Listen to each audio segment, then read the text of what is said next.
Hi, okay, so Gym Blogs number 9.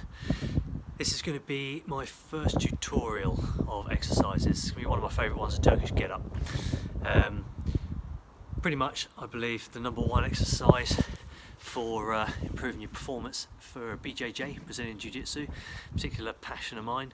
But also absolutely phenomenal for and widely recognised for sort of females during pregnancy, pre and post, for everyone really, but it's excellent at generating explosive power, hence Jiu-Jitsu's sort of involvement for that, and also for females it's just working with the whole of that front chain and keeping everything nice and tight and strong and in a good condition. I'm not going to go into too much on pregnancy side of things because that's a whole other minefield. Someone that's specifically skilled in pre and postnatal will pick up on, but speaking with many professionals in that, a lot of them will say, and if you Google it you'll see for yourself, that fantastic exercise for that. But getting into it, I'm just going to do it first. I'm a bit concerned about the wind out here, so I'm going to just do it first, no talking, then I'll break it down and go into the specifics of each movement. I'm only going to be doing it on one side because I've got a broken rib on this side and this particular movement is specifically painful for that. So I'm just doing it all on one side. You'll get the idea from there. So here I go.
So there we go, a couple of reps there.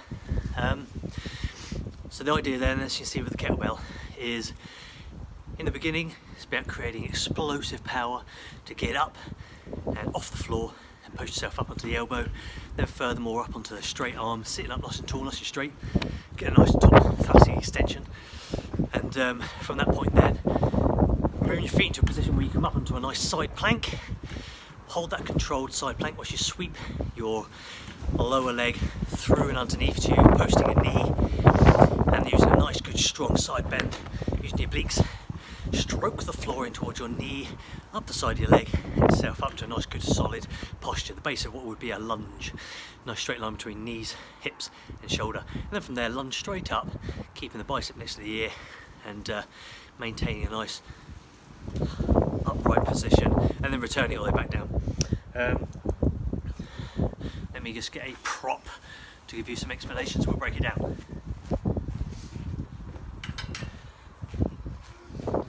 So, a stick. The idea of this really is to maintain at all times this balance of keeping it up and it not falling forward. You don't want necessarily to have to use strength to keep this pulled up on top of it. You just want to have the base of you underneath it at all times solid, strong, to be able to maintain that balance, okay, wherever it is. If you're having to use strength to keep that kettlebell up above your head, then it's only a matter of time until your strength dies, and then you can no longer do it. So the whole movement through isn't about strengthening it out per se, it's about maintaining your posture and your position so that at all times you are just keeping the balance, and then it's easier because it's balanced. It's not requiring any strength to hold it. So each part of that movement you need to master, every part of that movement, and use the body and move the body in the correct way to try and maintain that stability of position. So the first bit is just simply getting up off the floor. Now, like a seesaw, so you can see, if we are not in the middle, it's just going to fall down on one side. Okay? If I fall down one side, if I find the middle of it, wherever it will be, there we go. This is what we want, right? That balance where there's as much on one side as the other, so it's nice and balanced. But when you're laying down on the floor, you're not like that. Okay? Holding that kettlebell, one side, your upper body, is going to be a lot heavier than your legs. So it's not going to be a case of just smoothly sitting up. You're not going to be able to do it because from here, all the weight is here. Okay? I've got this kettlebell here. I can't just sit up smoothly. It's a real big fight because most of my weight is up this end. So it's going to use, it's going to require explosive power to break through that balance barrier and push yourself up to this position. So I have a 24 kilo kettlebell there. There's just no way I can smoothly lift up with that. I need to explode up. So this is how we start to generate that explosive power. And for those BJJ brothers out there, think about laying on the floor, someone's top mounted in front of you. This is going to help generate that power to come up and spring up. So I love it for that. So the first thing is posting up onto the elbow. I hope you can hear me in this wind. Position to start with is lay down nice and flat. The hand that's going to hold the kettlebell, same knee comes up. You want to hold it in position so that it rests on the outside as if where your watch would be. Okay? So it's sitting here like this as you're pushing it up.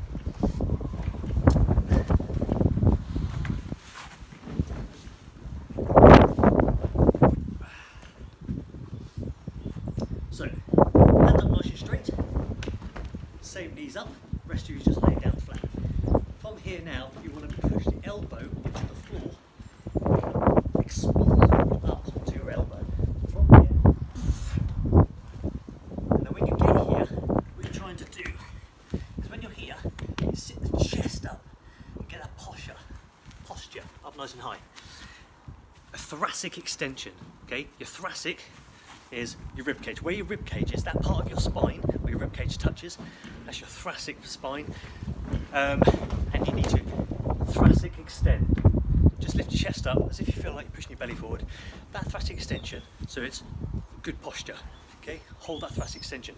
So when you're up on that elbow, sit up nice and tight, nice and tall.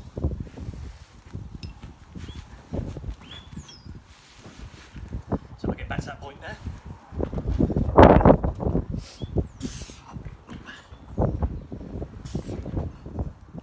So I've exploded up, pushed in my chest up nice and high, maintain the balance or get the balance and gain that balance. First of all, just get comfortable here.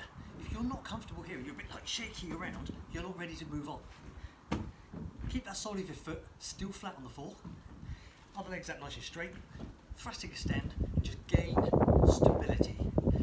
Next part of the movement is you're going to go up onto a straight arm and post that arm out behind you, keeping a nice, good, strong thoracic extension on the spine. Again, keeping the spine nice and extended. So from here, again, it's up. I want to move my hand behind me so it posts me up, maintaining the bicep next to my ear, so I'm not having to use shoulder strength. I'm just trying to balance like the stick, balancing my arm nice and upright. Okay. Now from here, I'm going to plank up, i.e. I'm going to lift my hips off the floor. I'm on a nice straight line along my leg up to my shoulder. From here, when I've got that stability, I'm going to sweep my knee underneath and I'm going to turn my hips round. I'm going to show you that without the weight there. So my hips, when I'm coming up, my hips are pointing up this way. We use the stick to indicate. So if the stick is completely out straight here, look at the angle. So that's coming out here, my belly button sticking out to there. I want to turn it round and face it more towards the ground. So from here, so up and round, coming into more of that side plank position, because I want my obliques to take a lot of the brunt of the weight. So pushing up and turning around. Then what you need to think about is your arm position. If you don't move your arm, it's nice and upright, you're balancing that pole nice and upright. If I turn around and don't alter my shoulder position, this is going to fall forward, and you're going to have to be pretty damn strong to hold your kettlebell over here like this. You want it up top, so your positioning here is right back behind you, sticking up to the sky, maintaining the balance on that stick, okay? So, we're in this position, posted that leg down, this is nice and flat, I've got my balance, I'm ready to go. I'm going to sweep my arm away, and I'm also going to give it a thumbs down type position, okay? An internal rotation of your arm, because this is going to help gain a straight arm. Now it's good to explain this bit.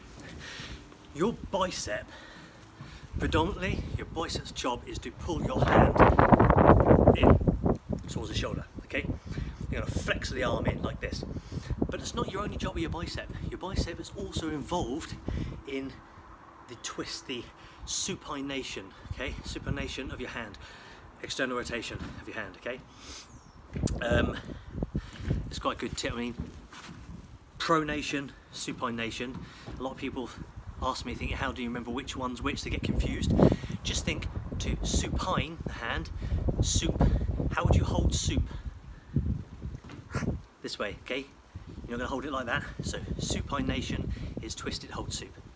So what you want to do here is, if your biceps also involved in pronating your hand, well then if you twist your hand this way, you begin the process of it bending. This is not what you want when you're trying to keep it far away.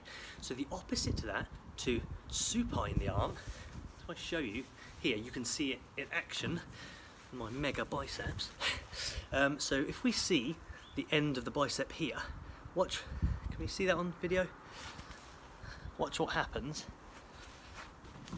if I twist. Can you see it moves up and down? So if I supine my hand, it starts contracting the bicep already. My hand hasn't bent in yet, but it's already started the process of contracting. So if we do the opposite and pronate the hand, it extends the bicep, the tricep's pulling out flat. The thing that would work against us, pulling it in, is not going to be working there. So a thumbs down, okay, that's what we're going to do to maintain that straight arm, to keep the structure of the bone carrying it rather than struggling for the muscle to do it. We want to think in your mind, it's easy to think, give it a thumbs down, okay? You pronate the hands. This will help stretch the bicep, stretch it around, and you'll feel it dramatically. If you've got the right weight that's challenging you, you'll feel it go from a struggle to, whew. Personally, I feel like it's a breath of fresh air, like as a resting point. So when we go into that position there, and you're going to angle your hips round, and you take your arm behind you, think about pronating your hand, stretching that bicep, stretching the extension of your hand, your arm, should I say. So I want to get to that point now.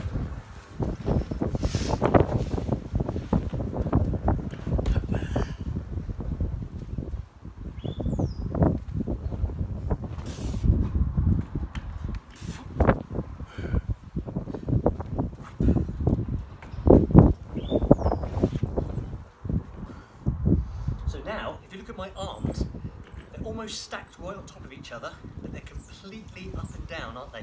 Completely vertical. So I'm carrying the weight from the kettlebell all the way down through my straight arms, fully extended arm, through my chest to the right arm, which is fully extended straight to the floor. So all the weight has been stacked up structurally on the bone, the structure, not the muscle tissue. So I can rest here thinking about the next thing. This is already longer than I like to sit around with 24 kilo above my head. So the next movement from here is I want to use my abs to pull my posture up nice and upright. So I'll just do it first.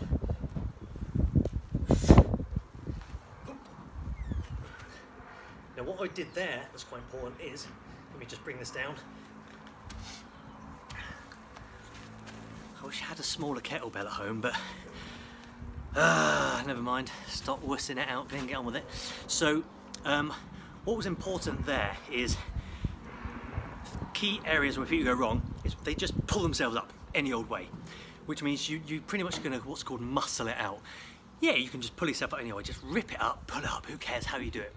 But we're not looking for that. If we want to do the best you can, it's those fine details that make the difference. I'm staring at the wrong thing, there we go.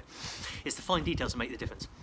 Use the correct movement. I want to contract my external and internal obliques and pull me up into a nice upright position, and it's almost like I want to scoop me underneath me rather than pull me over the top of me, okay?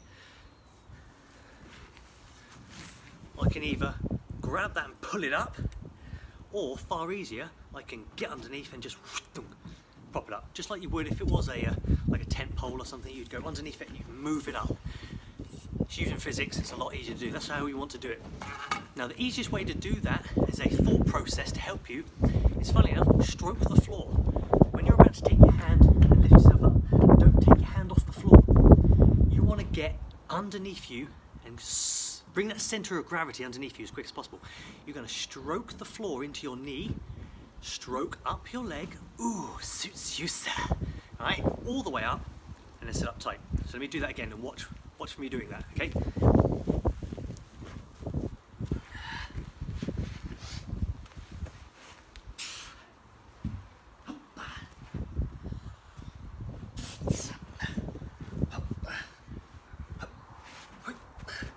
Okay, so from here, I'm not just gonna, so I'll do it wrong first, I'm not just gonna lift up. I could, but if I kept doing like that, I would die off a lot quicker and it's not very energy efficient to this. Look at my hand, stroke, stroke, and lift up.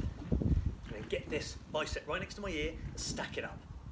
So what was happening there is, if I go back down again, watch my hips. My hips don't move if I just lift up. But as I stroke towards the floor, watch how my hips move in. See that? And then up. So what's happening there is my hips moving in, so I stroke in and lift up. I'm just balancing my centre of gravity. I'm altering my centre of gravity to best position myself to come up and under. From that position there, we want to get into a nice strong lunge position, okay? Lunge is going to be an interesting video. Such an awesome exercise, but always done wrong. To the point where people do it wrong because they make it so much harder than it needs to be. Technique is always the key. So let me get to that point and then we'll go for that lunge position. I'm going to do it from the side and from the front because there's some things to see in each.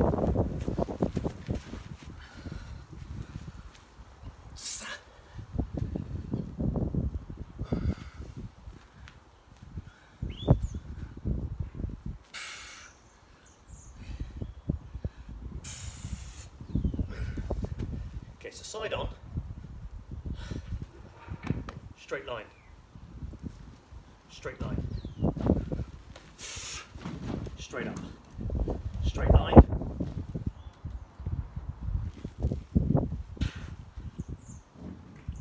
straight line, okay? Now I'll do it from the side just so you can see it again, because I want you to notice the straight, look at this, lovely little capital L. That's what we want, not this, okay? Up straight, get to that position again.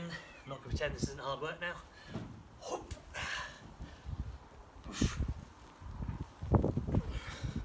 Okay, so from here, straight line. Pull my foot in, and I'm going to push straight up. Straight line. Now watch this. That knee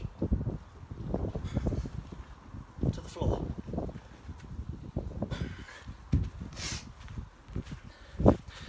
It's super important, that movement, because the minute you break those hips back and you lose that straight line, things get seriously hard. You are going to have to use an awful lot more global strength, okay, to maintain that position and not being pulled out. All you're really doing is you're risking your spine. You're not doing one of the most important parts of protecting that spine and maintaining a good, safe posture structure. What it really means is you're not going to be able to do it for very long, okay? And you're just practicing a wrong movement. Don't cement a wrong movement in your brain, only cement the right one. When you cannot do that anymore, well done, you've finished. Stop, okay? Okay, right.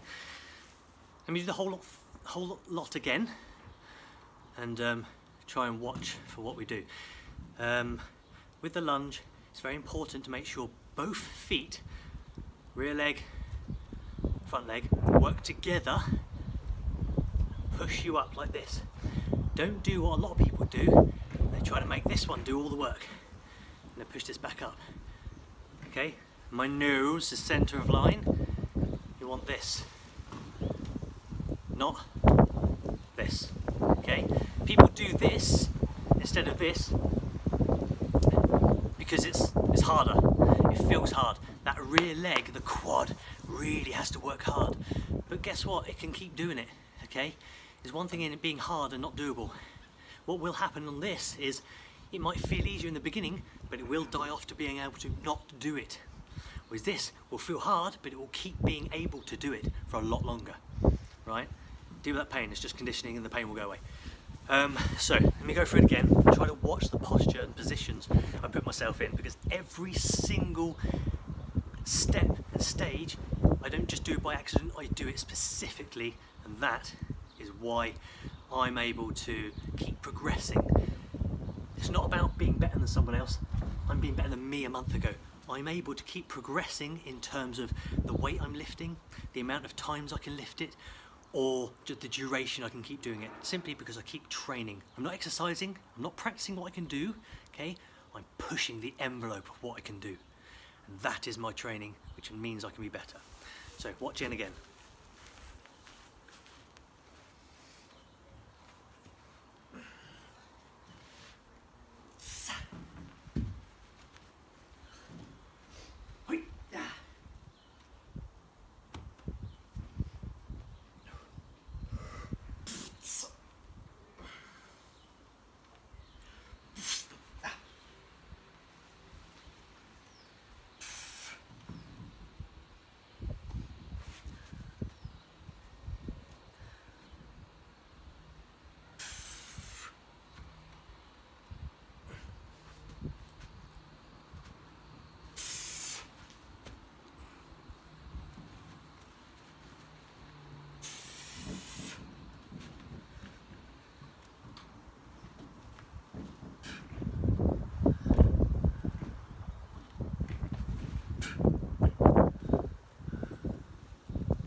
Okay, there we go.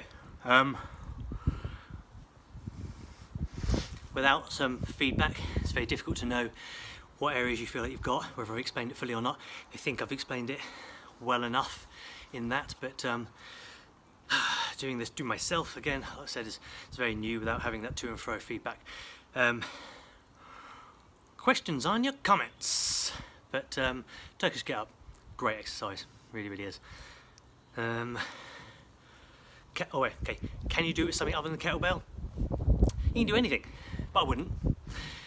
The kettlebell itself works really well to this because of the circumference. It stays quite close to your centre of gravity, the size, it's easy to move it around, the balance.